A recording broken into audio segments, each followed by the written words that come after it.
Assalamualaikum warahmatullahi wabarakatuh. Alhamdulillahirabbil alamin. Wassalatu wassalamu ala asrofil anbiya'i wal mursalin wa ala alihi wa sahbihi ajmain. Amma ba'd.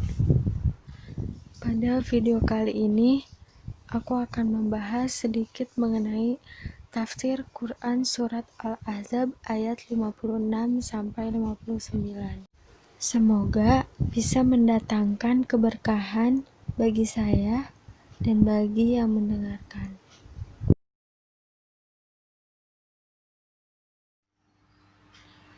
A'udzu billahi minasy syaithanir rajim. Bismillahirrahmanirrahim. Innallaha wa malaikatahu yusholluna 'alan nabi ya ayyuhallazina amanu shallu 'alaihi wa sallimu taslima. Innallazina yu'dzuna Allah wa rasulahu la'anahumullahu fid dunya wal akhirah wa a'adda lahum 'adzaban muhina. Wallazina yu'dzuna al-mu'minina wal mu'minati bighairi maktasabu faqad ihtamalu buhtanan wa itsman mubina. Ya ayyuhan nabiyyu qul li azwajika wa banatika wa nisa'il mu'minina yudnina 'alayhinna min jalabibihinna dzalika adna ay yu'rafna fala yu'zaina wa kana Allahu ghafurur rahima. Quran surat Al-Ahzab ayat 56 sampai 59 yang artinya sesungguhnya Allah dan para malaikatnya bersolawat untuk Nabi SAW. Wahai orang-orang yang beriman, bersolawatlah kamu untuk Nabi dan ucapkanlah salam dengan penuh kehormatan kepadanya. Sesungguhnya terhadap orang-orang yang menyakiti Allah dan Rasul-Nya, Allah akan melaknatnya di dunia dan di akhirat, dan menyediakan azab yang menghinakan bagi mereka.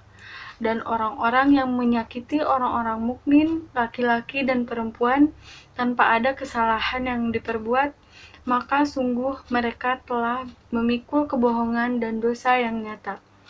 Wahai Nabi, katakanlah kepada istri-istrimu, anak-anak perempuanmu, dan istri-istri orang-orang mukmin, hendaklah mereka menutupkan jilbabnya ke seluruh tubuh mereka. Yang demikian itu agar mereka lebih mudah untuk dikenali, sehingga mereka tidak diganggu, dan Allah Maha Pengampun, Maha Penyayang. Maha benar Allah dengan segala firman-Nya.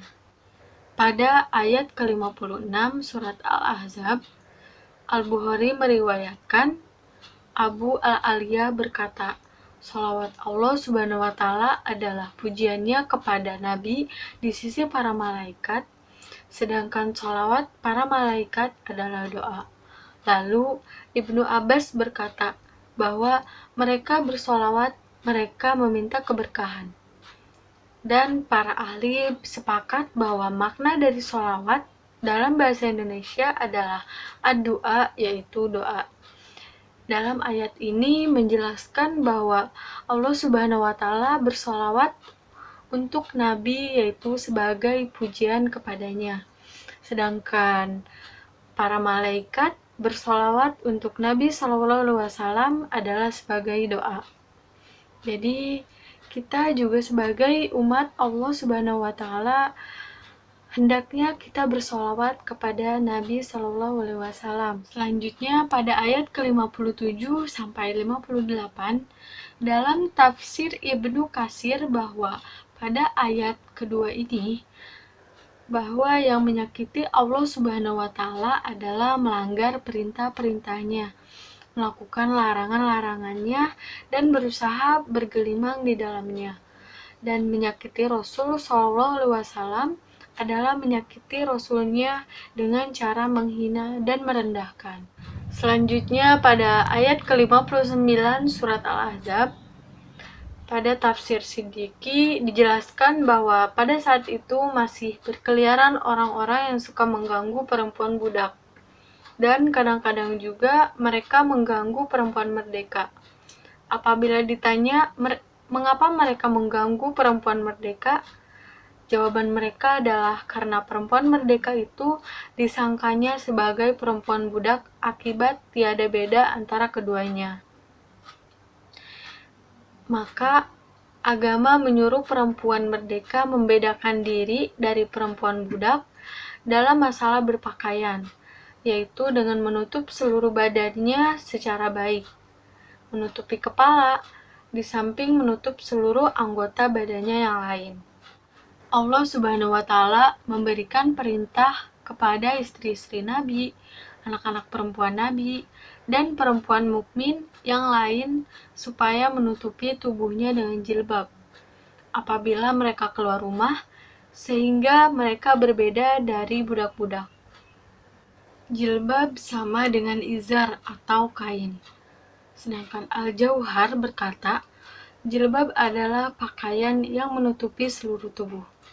Sedangkan Ibnu Ashur memahami kata jilbab dalam arti pakaian yang lebih kecil dari jubah, tetapi lebih besar dari kerudung atau penutup wajah.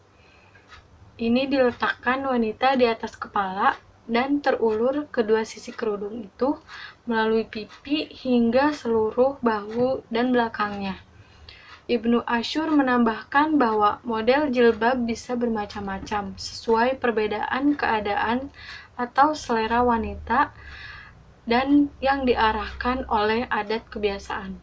Profesor Dr. Muhammad Quraisy Shihab, MA, menjelaskan bahwa kata alaihinna mengesankan bahwa seluruh badan mereka tertutupi oleh pakaian. Nabi Shallallahu Alaihi Wasallam mengecualikan wajah dan telapak tangan atau beberapa bagian lain dari tubuh wanita. Kata jilbab diperselisihkan maknanya oleh ulama. Al-Biqai menyebut beberapa pendapat, antara lain baju yang longgar atau kerudung penutup kepala wanita, atau pakaian yang menutupi baju dan kerudung yang dipakainya, atau semua pakaian yang menutupi wanita. Kalau yang dimaksud dengannya adalah baju, ia adalah menutupi tangan dan kakinya. Kalau kerudung, perintah mengulurkannya adalah menutup wajah dan lehernya.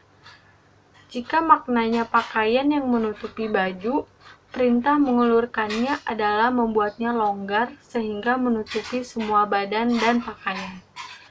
Pada ayat ke-59 surat Al-Ahzab ini memerintahkan agar perempuan-perempuan hendaknya menutup aurat dengan memakai jilbab dan memakai pakaian yang bisa menutup auratnya, agar bisa dikenali sehingga dapat terjauhi dari gangguan, dari fitnah, dan dari kejahatan-kejahatan yang bisa menyelakainya.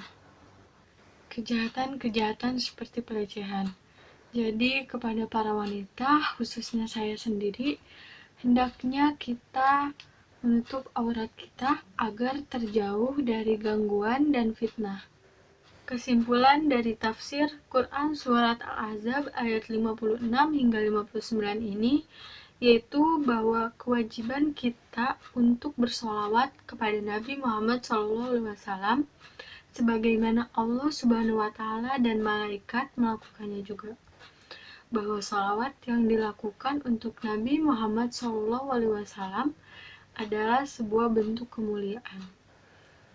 Dan ketika makhluk Allah Subhanahu wa Ta'ala lemah untuk memberikan balasan kepada Nabi SAW, kita hanya bisa mendoakannya, yaitu dengan bersolawat kepadanya. Karena kita tidak mampu untuk membalas kebaikannya. Seperti kalanya ketika kita dibantu oleh saudara kita, maka kita harus membalasnya dengan kebaikan juga.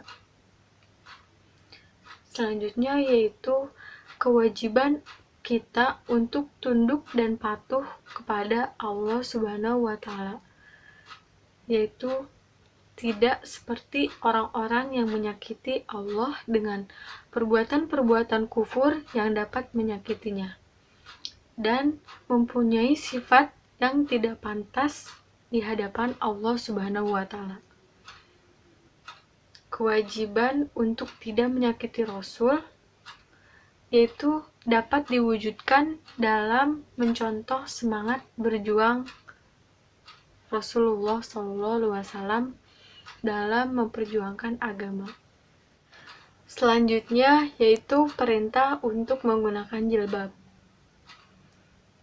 Bahwasanya kita sebagai perempuan diwajibkan untuk menutup aurat agar kita dijauhi dari hal-hal yang bisa menimbulkan prasangka buruk dan fitnah.